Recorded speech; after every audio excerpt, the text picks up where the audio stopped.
Magnitude 7.2 earthquake has struck off at the coast of Hualien County. This is in eastern Taiwan at 7:58 a.m. Today. This is according to, of course, GST. It rocked the capital, Taipei, knocking out power in several parts of the city. A tsunami warning was issued for the islands of southern Japan as well and Philippines as well, which was later taken back. The earthquake in Taiwan is the strongest in 25 years.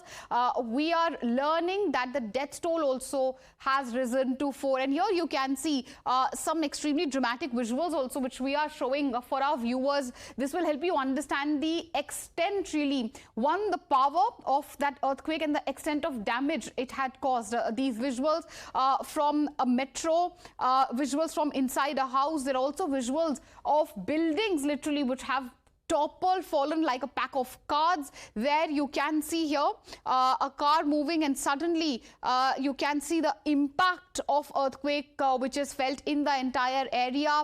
Children being rescued from their house, tsunami alert, sirens which we showed you earlier wailing in the backdrop. This is after a powerful and a massive earthquake jolted Taiwan. We have Shrivam Pal, who has joined us live on the broadcast now. He's a journalist, is joining us from Taiwan, working with Taiwan Plus. Shrivam, thank you for joining us on Times Now. First of all, help us understand what the ground situation is like. Well, this earthquake struck, as you mentioned, at 7:58 a.m. this morning, and the intensity, as per Taiwan's earthquake monitoring agency, it's 7.2. and 7.5 as per Japanese Meteorological Agency. So this has struck 18 kilometers away from Taiwan's eastern city of Hualien, which faces the Pacific Ocean.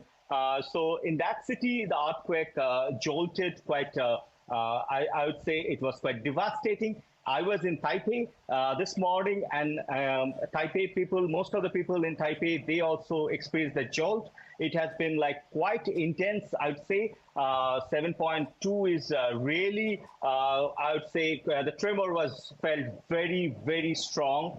And so far, we have seen some death tolls reported, but we haven't got any confirmation. Hualien city is the most devastated city at this point of time. But I must also remind you the intensity and I think the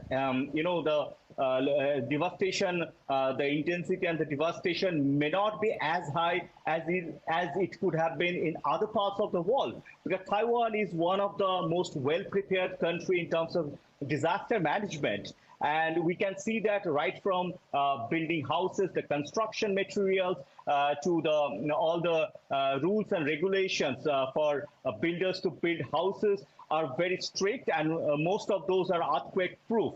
So for almost an hour, Taipei, in fact, came to a standstill. The metros or MRTs were kind of stopped for almost an hour. The high-speed railway was also stopped. High-speed railway is the bullet train here, so that was also stopped. But now it's life almost as usual, but you can see some impact around Taipei, and Hualien is right now almost cut off.